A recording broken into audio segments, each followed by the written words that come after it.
Welcome back to my YouTube channel. ನಾನು ನಿಮ್ಮ Chandni Gowda. So ಎಲ್ಲರೂ ಚೆನ್ನಾಗಿದ್ದೀರಾ ಅಂತ ಅಂದ್ಕೊಂಡಿದ್ದೀನಿ. ನಾನು ಅಷ್ಟೇ ಸದ್ಯಕ್ಕೆ ಚೆನ್ನಾಗಿದ್ದೀನಿ. ಸೊ ಬನ್ನಿ ಇವತ್ತಿನ ವ್ಲಾಗ್ ಸ್ಟಾರ್ಟ್ ಮಾಡೋಣ. ಸೊ ತುಂಬ ಖುಷಿ ಇದೆ ಇವತ್ತಿನ ವ್ಲಾಗ್ ನನಗೆ ಹೇಳೋಕ್ಕೆ. ಸೊ ವ್ಲಾಗ್ ಸ್ಟಾರ್ಟ್ ಮಾಡೋಣ. ಆ್ಯಂಡ್ ವ್ಲಾಗ್ ನೋಡೋಕ್ಕಿಂತ ಮುಂಚೆ ಇನ್ನೂ ನನ್ನ ಚಾನಲ್ನ ಯಾರು ಸಬ್ಸ್ಕ್ರೈಬ್ ಮಾಡಿಲ್ಲ, ಸಬ್ಸ್ಕ್ರೈಬ್ ಮಾಡಿ, ಲೈಕ್ ಮಾಡಿ ಆ್ಯಂಡ್ ಶೇರ್ ಮಾಡಿ ಅಂತ ಹೇಳ್ತಾ ಇವತ್ತಿನ ವ್ಲಾಗ್ ಸ್ಟಾರ್ಟ್ ಮಾಡೋಣ. ಸೊ ಫ್ರೆಂಡ್ಸ್, ಇವಾಗಿನ ವೆದರ್ಗೆ ನಮ್ಮ ಸ್ಕಿನ್ನು ಎಷ್ಟು ಡ್ರೈ ಆಗಿರುತ್ತೆ ನೀವೇ ನೋಡ್ತಿರ್ತೀರ. ಡೈಲಿ ನಮ್ಮ ಸ್ಕಿನ್ನ ಮುಟ್ಕೊಡುವಾಗ ನಮಗೇನೆ ಒಂಥರ ಇರಿಟೇಟ್ ಆಗ್ತಿರುತ್ತೆ. ಅದಕ್ಕೆಲ್ಲ ಒಂದು ಸೊಲ್ಯೂಷನ್ ನಾನು ತಗೊಬಂದಿದ್ದೀನಿ. ಅದು ಬೇರೆ ಯಾವುದೂ ಅಲ್ಲ, Himalaya purify neem face wash. ಇದು one of the popular brand ಅಂತಲೇ ಹೇಳ್ಬೋದು. ಸೊ ಎಲ್ಲರಿಗೂ ಈ ಒಂದು ಫೇಸ್ ವಾಶ್ ಬಗ್ಗೆ ಗೊತ್ತೇ ಇದೆ. ಈ face wash 100% naturally derived neem, ಜೊತೆಗೆ ಇದರಲ್ಲಿ ಪವರ್ಫುಲ್ ಆಂಟಿ ಬ್ಯಾಕ್ಟೀರಿಯಲ್ ಆಕ್ಷನ್ ಇದೆ. ಹಾಗೆ ಇದು 99.9% ಪಿಂಪಲ್ನ ಹುಟ್ಟು ಹಾಕುವಂತಹ ಒಂದು ಬ್ಯಾಕ್ಟೀರಿಯಾನ ಇದು ಕೊಲ್ಲುತ್ತೆ. ಆ್ಯಂಡ್ ನಮಗೆ ಇದು ಕೇವಲ ಫಸ್ಟ್ ವಾಶಲ್ಲೇ ಇದ್ರ ರಿಸಲ್ಟ್ ನಮಗೆ ಗೊತ್ತಾಗುತ್ತೆ. ಸೊ ಲೈವ್ ಆಗಿ ನಾನು ನಿಮಗೆ ತೋರಿಸ್ತಾ ಇದ್ದೀನಿ, ನೋಡ್ತಿರ್ಬೋದು. ಸೊ ನನಗೆ ನಾನು ಫೇಸ್ನ ಮಸಾಜ್ ಮಾಡ್ತಿದ್ದಂಗೆ ನನಗೆ ಗ್ಲೋ ಕಾಣಿಸ್ತು. ನನಗೇ ಶಾಕ್ ಆಯಿತು. ಯಾಕಂದರೆ ನಾವು ಅಬ್ಸರ್ವ್ ಮಾಡಿರಲ್ಲ ಫೇಸ್ ವಾಶ್ ಮಾಡುವಾಗ. ಹೀಗೆ ಮಿರರಲ್ಲಿ ನೋಡ್ಕೊಂಡು ನಾವು ಫೇಸ್ ವಾಶ್ ಮಾಡುವಾಗ ಡಿಫ್ರೆನ್ಸ್ ನಮಗೆ ಗೊತ್ತಾಗುತ್ತೆ ಎಷ್ಟು ಗ್ಲೋ ಆಗ್ತಾ ಇದೆ ಅಂತ ಅಂದ್ಬಿಟ್ಟು. ಸೊ ಹಾಗೆ ಈ face wash soap free and paraben free and gentle cleanser ಕೂಡ, and skin friendly pH.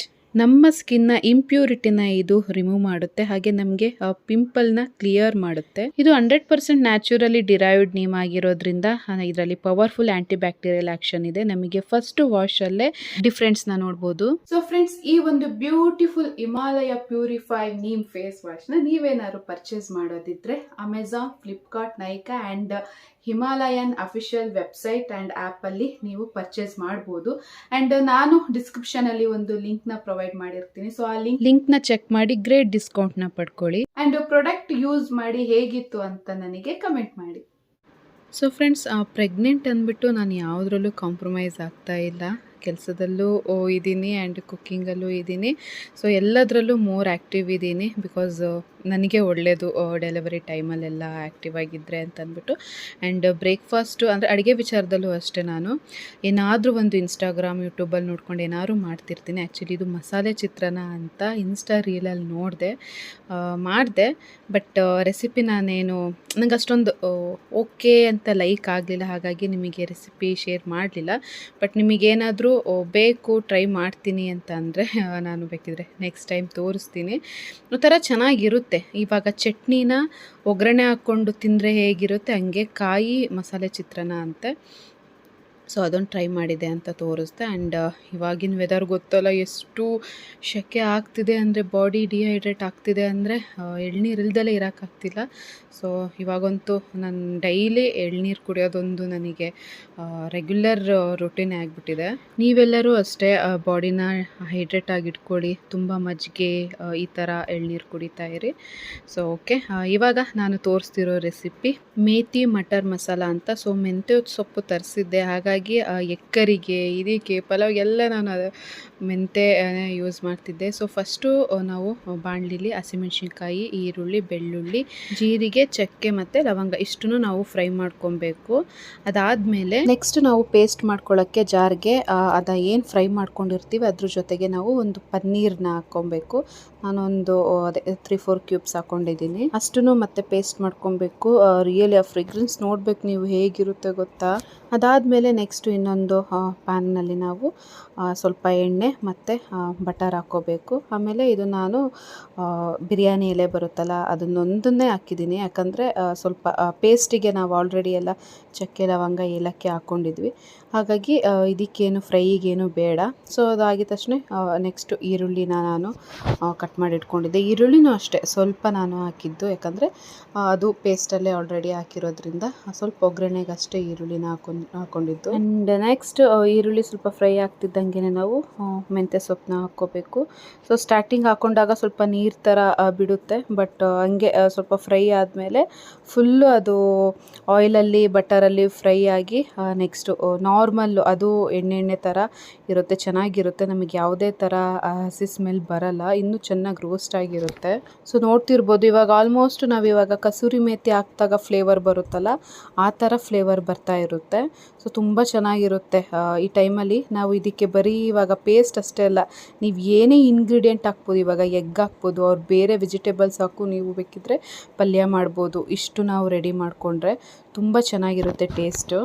So next ನಾನು ಇದನ್ನು ಹಸಿ ಬಟಾಣಿ ಬರುತ್ತಲ್ಲ, ಇದು ಮಾಮೂಲಿ ಒಣಗಿರೋ ಬಟಾಣಿನ ನೆನೆಸಿ ಬೇಯಿಸಿರೋದಲ್ಲ, ಹಸಿ ಬಟಾಣಿನೇ ನಾನು ಸ್ವಲ್ಪ ಒಂದು ವಿಷಲ್ ಮಾಡಿಕೊಂಡು ಇದನ್ನು ಮಿಕ್ಸ್ ಮಾಡ್ಕೊತಾ ಇದ್ದೀನಿ. ತುಂಬ ಜನಕ್ಕೆ ಬಟಾಣಿ ಇಷ್ಟ ಇರುತ್ತೆ, ಪಲಾವ್ ಇರಲಿ ಏನೇ ಇರಲಿ ಬಟಾಣಿ ಎಲ್ಲದಕ್ಕೆ ಯೂಸ್ ಮಾಡ್ತಾರೆ, ಸಾಂಬಾರುಗಳಿಗೆ, ಗ್ರೇವಿಗಳಿಗೆ. ಬಟ್ ತುಂಬ ಗ್ಯಾಸ್ಟ್ರಿಕ್ ಅದು ಆ್ಯಕ್ಚುಲಿ. ನಾನು ಯೂಶ್ವಲಿ ತುಂಬ ಯೂಸ್ ಮಾಡಲ್ಲ. ಇದು ರೆಸಿಪಿ ಮಾಡಬೇಕು ಅಂತಲೇ ನಾನು ಬಟಾಣಿನ ತರಿಸಿದ್ದು, ಹಾಗಾಗಿ ಹಾಕ್ತಾಯಿದ್ದೀನಿ ಅಷ್ಟೇ. ಇಲ್ಲಾಂದರೆ ನಾವು ಅಷ್ಟೊಂದು ತಿನ್ನಲ್ಲ, ಇದು ಅಷ್ಟು ನಮಗೆ ಇಡ್ಸೋದು ಇಲ್ಲ. ಆದರೂ ಒಂದು ಡಿಫ್ರೆಂಟ್ ರೆಸಿಪಿನ ನಾವು ಟೇಸ್ಟ್ ಮಾಡಬೇಕಲ್ಲ. ಇವಾಗ ಹೋಟೆಲೆಲ್ಲ ಹೋದರೆ ನಾವು ಆಬ್ವಿಯಸ್ಲಿ ಮಾಡೇ ಮಾಡ್ತೀವಿ ಇದನ್ನೆಲ್ಲ, ಇವೆಲ್ಲ ಮೀನ್ಸ್ ಪರೋಟಾಗೆ, ಚಪಾತಿಗೆ, ದೋಸೆಗೆಲ್ಲ ಚೆನ್ನಾಗಿರುತ್ತೆ. ಹಾಗಾಗಿ ಮನೇಲೂ ಮಾಡೋಣ ಅಂತ ಮಾಡಿದ್ದೆ. ಸೊ ಇದಾಗುವಾಗ ಸ್ವಲ್ಪ ಉಪ್ಪು ಮತ್ತು ಅರಿಶಿನ ಪುಡಿನ ಹಾಕ್ಕೊಳ್ತಾ ಇದ್ದೀನಿ. ಸೊ ಸ್ವಲ್ಪ ಫ್ರೈ ಮಾಡ್ಕೊಂಡಿದ್ದ ತಕ್ಷಣ ನೆಕ್ಸ್ಟು ನಾವೇನು ಪೇಸ್ಟ್ ಮಾಡಿಟ್ಕೊಂಡಿದ್ವಿ ಆ ಪೇಸ್ಟನ್ನು ಹಾಕ್ತಾಯಿದ್ದೀನಿ. ಸೊ ನಾನು ಹೇಳ್ದಂಗೆ ಇದಕ್ಕಿನ್ನೂ ನೀವು ಬರೀ ಪನ್ನೀರ್ಗಳಲ್ಲೂ ಮಶ್ರೂಮ್ ಹಾಕ್ಕೊಬೋದು, ಆ್ಯಡ್ ಮಾಡ್ಬೋದು.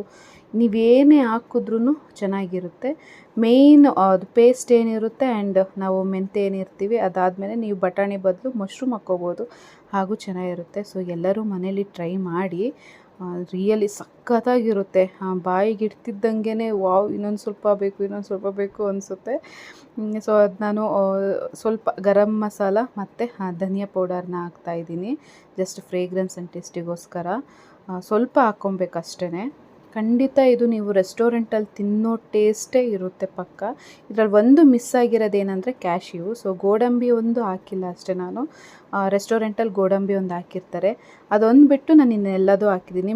ಅದಿದೆ ಅಂದ್ಕೊಂಡೆ ನಾನು ಕುಕ್ಕಿಂಗ್ ಸ್ಟಾರ್ಟ್ ಮಾಡಿದೆ, ಬಟ್ ಇರಲಿಲ್ಲ, ಹಾಗಾಗಿ ಅದೊಂದು ಮಿಸ್ ಆಗಿದೆ. ನೀವು ಮಾಡ್ಕೊಳ್ಳುವಾಗ ಆ ಗೋಡಂಬಿನ ಆ್ಯಡ್ ಮಾಡ್ಕೊಳ್ಳಿ, ಇನ್ನೂ ಟೇಸ್ಟು ಸೂಪರಾಗಿರುತ್ತೆ. So finally methi matar gravy ರೆಡಿಯಾಗಿದೆ. ನೀವು ಮನೇಲಿ ಮಾಡಿಕೊಂಡು ಹೇಗಿತ್ತು ಅಂತ ಅಂದ್ಬಿಟ್ಟು ನನಗೆ ಕಮೆಂಟ್ ಮಾಡಿ. ಸೊ ಫ್ರೆಂಡ್ಸ್, ನಾನು ಹೇಳ್ದಂಗೆ ಇವತ್ತಿನ ವ್ಲಾಗ್ ಸ್ವಲ್ಪ ಖುಷಿಯಾಗಿರೋ ವ್ಲಾಗ್, ಅಂದರೆ ಒಳ್ಳೆ ಖುಷಿ ವಿಚಾರ ಹೇಳ್ತಾ ಇದ್ದೀನಲ್ಲ, ಅದಕ್ಕೋಸ್ಕರ. ಸೊ ಈ ಥರ ವ್ಲಾಗ್ಗಳಂದರೆ ನನಗೆ ತುಂಬ ಖುಷಿ ಆಗುತ್ತೆ. ಯಾಕಂದರೆ ನೀವು ನೋಡ್ಬೋದು ನನಗೆ ಫೇಸು ಅಷ್ಟೇ ತುಂಬ ಏನೋ ಒಂಥರ ಹ್ಯಾಪಿಯಾಗಿರುತ್ತೆ, ಒಂಥರ ಏನೋ ಗ್ಲೋ ಆಗಿ ಕಾಣಿಸುತ್ತೆ. ನನಗೆ ಕಾಣಿಸುತ್ತೆ, ನಿಮಗೆ ಗೊತ್ತಿಲ್ಲ, ನೀವು ಹೇಳಬೇಕು. ಈಗ ಬೇರೆ ಎಲ್ಲ ಸ್ವಲ್ಪ ಚೊಬ್ಬಿ ಆಗಿಬಿಟ್ಟಿದ್ದೀನಿ, ಗೊತ್ತಿಲ್ಲ ಏನು ಹತ್ರ ಬರ್ತಾ ಇದೆಯಲ್ಲ, ಸೊ ಹಾಗಾಗಿ. ಆ್ಯಂಡ್ ಇವಾಗ ನನಗೆ ಎಲ್ಲರೂ ಎಷ್ಟು ಮಂತ್ ಅಂತ ಕೇಳ್ತಾ ಇದ್ದೀರಾ. ಸೊ 8th ಮಂತ್ ರನ್ನಿಂಗ್ ಇವಾಗ. ಸೊ ಇನ್ನು 2 ವೀಕ್ಸಲ್ಲಿ 8th ಮಂತ್ ಕಂಪ್ಲೀಟ್ ಆಗುತ್ತೆ. ಆಮೇಲೆ ಗೊತ್ತಿಲ್ಲ 9 ಮಂತ್ಸ್ ಆದಮೇಲೆ ಯಾವಾಗ, ಮೀನ್ಸ್ ರನ್ನಿಂಗಲ್ಲಿರುವಾಗಲೇ ಕೆಲವೊಂದು ಸರಿ ಡೆಲಿವರಿ ಆಗುತ್ತೆ ಅಂತಲೂ ಅಂತಾರೆ. ಬಟ್ ಬೇಡ, ನನಗೆ ನೀಟಾಗಿ ಎಲ್ಲ 9 ಮಂತ್ ತುಂಬಿ ಆದರೆ ಸಾಕು. ಸೊ ಎಲ್ಲರಿಗೂ ಒಂದು ಕ್ವಶನ್ ಅಂತ ಅಂದರೆ ಸೀಮಂತ ಯಾವಾಗ ಏನು ಅಂತ, ಅದ್ರದ್ದು ಸ್ವಲ್ಪ ಯಾರಿಗೂ ಗೊತ್ತಿಲ್ಲ.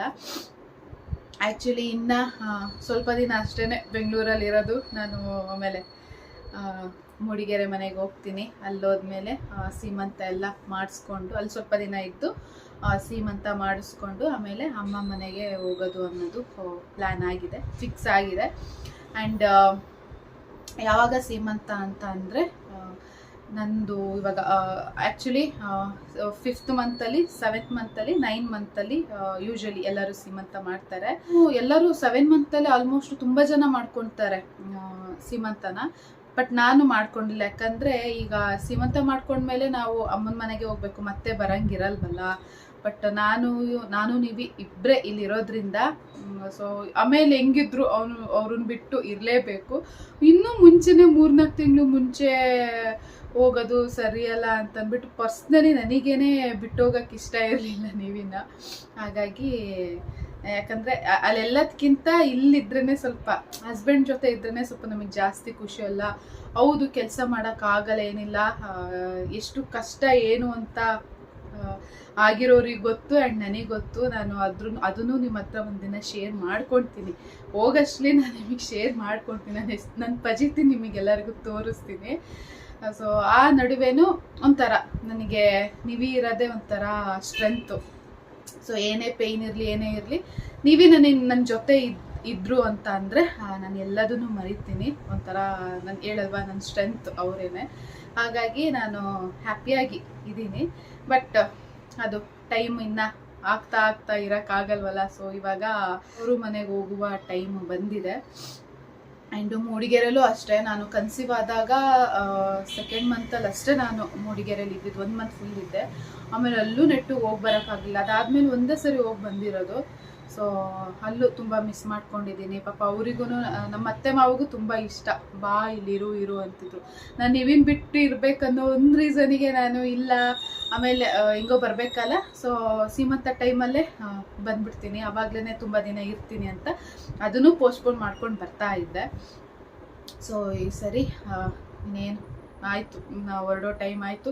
ನಾನೆಲ್ಲ ಅಪ್ಡೇಟ್ ನಿಮಗೆ ಕೊಡ್ತೀನಿ, ಪ್ಯಾಕಿಂಗ್ ಇರ್ಬೋದು ಆ್ಯಂಡ್ ಇಷ್ಟು ದಿನ ಹೇಗೆ ಮ್ಯಾನೇಜ್ ಮಾಡ್ತಿದ್ದೇನು ಅಂತ. ಬಟ್ ಇದೊಂದು ನಾನು ಅನೌನ್ಸ್ ಮಾಡಬೇಕು ಬೇಗ ಅನ್ನೋದಿತ್ತು, ಹಾಗಾಗಿ ಅನೌನ್ಸ್ ಮಾಡ್ತಾ ಇದ್ದೀನಿ. ಸೊ ನೆಕ್ಸ್ಟ್ ಮಂತ್ ಯಾವಾಗ ಡೇಟ್ ಅಂದರೆ ನೆಕ್ಸ್ಟ್ ಮಂತ್ 6th ಅಂದರೆ ರಾಮನವಮಿ ದಿನವೇ ನನ್ನ ಒಂದು ಸೀಮಂತ. ಆ್ಯಂಡ್ ಸೀಮಂತನೂ ಅಷ್ಟೇ ತುಂಬ ಜೋರಾಗಿ ನಾನು ಮಾಡ್ತಾ ಇಲ್ಲ, ಸಿಂಪಲಾಗಿ ಮಾಡ್ಕೊತಾ ಇದ್ದೀನಿ. ಯಾಕಂದರೆ ಒಬ್ಬೊಬ್ಬರು ಗ್ರ್ಯಾಂಡಾಗಿ ಮಾಡ್ಕೊತಾರೆ, ಒಂದೊಂದು ಕಡೆ ಸಂಪ್ರದಾಯ ಇದೆ, ಒಂದು ಕಡೆ ಸಂಪ್ರದಾಯ ಇಲ್ಲ. ಸೊ ನಮ್ಮ ಕಡೆ ಎಲ್ಲ ತುಂಬ ಗ್ರ್ಯಾಂಡಾಗಿ ಮಾಡೋ ಸಂಪ್ರದಾಯ ಇಲ್ಲ.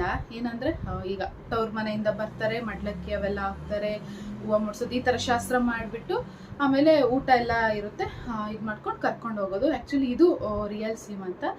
ಅದು ಇವಾಗ ಟ್ರೆಂಡ್ ಆಗಿಬಿಟ್ಟಿದೆ, ತುಂಬ ಗ್ರ್ಯಾಂಡಾಗಿ ಮಾಡಿಸ್ಕೊಡೋದು. ಹಾಗಾಗಿ ಆ್ಯಂಡ್ ನಮ್ಮ ಅತ್ತೆ ಮಾವ ಮನೆ ಸೈಡು ಅಂದರೆ ಗಂಡನ ಮನೆ ಸೈಡು ಅದು ಸಂಪ್ರದಾಯಗಳೇನು ಇಲ್ಲ. ನಾನು ಹೇಳಿದ್ನಲ್ಲ, ಇಷ್ಟೇ ಸಿಂಪಲ್ ಆಗಿರೋದು.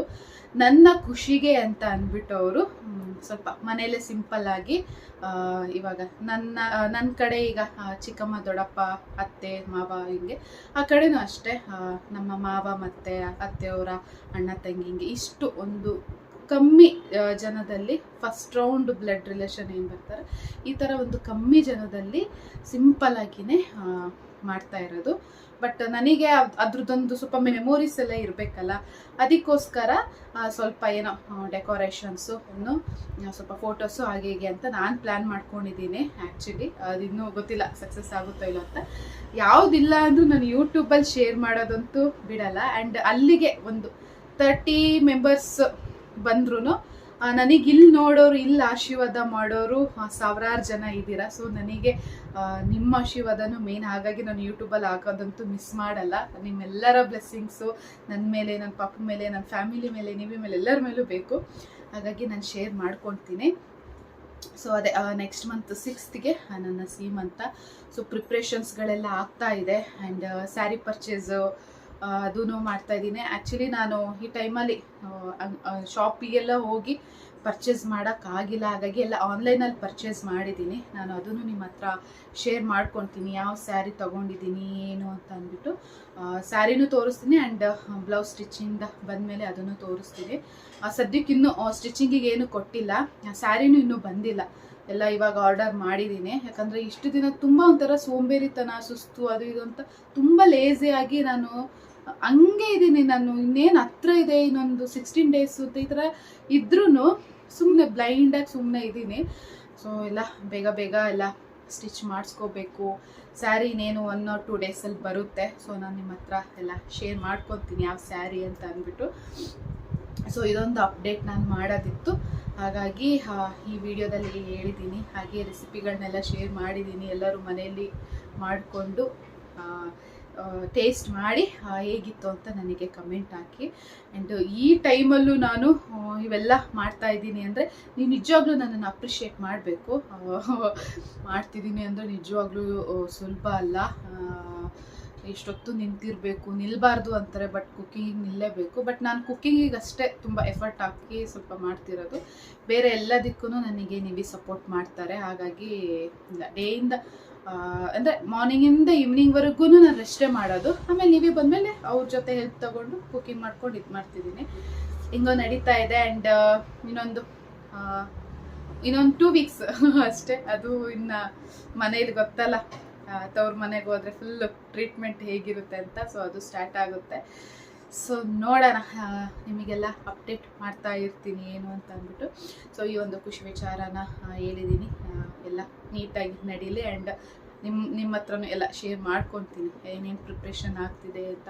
ಇನ್ನೂ ಟೈಮ್ ಇಲ್ಲ ನನಗೆ ಆ್ಯಕ್ಚುಲಿ, ಯಾಕಂದರೆ ಅದೇ ಲಗೇಜ್ ಪ್ಯಾಕ್ ಮಾಡ್ಕೊಬೇಕು, ಸ್ಯಾರೀಸ್ಗಳ್ದು ಇದು ಮಾಡಬೇಕು, ಆಮೇಲೆ ಇನ್ನೂ ಏನೇನೋ ಸ್ವಲ್ಪ ಕೆಲಸ ಇದೆ. ಇನ್ನೊಂದು 2 ವೀಕ್ಸಲ್ಲಿ ನಾನು ಎಲ್ಲದನ್ನು ಮುಗಿಸ್ಕೋಬೇಕು. ನೋಡೋಣ ಏನೇನಾಗುತ್ತೆ. ಆದಷ್ಟು ಎಲ್ಲ ಸಕ್ಸಸ್ಫುಲ್ಲಿ ಮಾಡಿಕೊಂಡೆ ಹೋಗಬೇಕು ಅಂತ ಅಂದ್ಕೊಂಡಿದ್ದೀನಿ. ಸೊ ಇಷ್ಟೇ ಫ್ರೆಂಡ್ಸ್, ಇವತ್ತಿನ ವ್ಲಾಗ್ ಎಲ್ಲರಿಗೂ ಇಷ್ಟ ಆಗಿದೆ ಅಂತ ಅಂದ್ಕೊಳ್ತೀನಿ. ಆ್ಯಂಡ್ ಇಷ್ಟ ಆಗಿದ್ದರೆ ಲೈಕ್ ಮಾಡಿ, ಕಮೆಂಟ್ ಮಾಡಿ, ಆ್ಯಂಡ್ ಶೇರ್ ಮಾಡಿ. ಆ್ಯಂಡ್ ಇನ್ನೂ ನನ್ನ ಚಾನಲ್ನ ಯಾರು ಸಬ್ಸ್ಕ್ರೈಬ್ ಮಾಡಿಲ್ಲ, ಸಬ್ಸ್ಕ್ರೈಬ್ ಮಾಡಿ ಅಂತ ಹೇಳ್ತಾ ಇವತ್ತಿನ ಒಂದು ಪುಟ್ಟ ವ್ಲಾಗ್ ಇಲ್ಲಿಗೆ ಎಂಡ್ ಮಾಡ್ತೀನಿ. Thank you for watching and I love you all.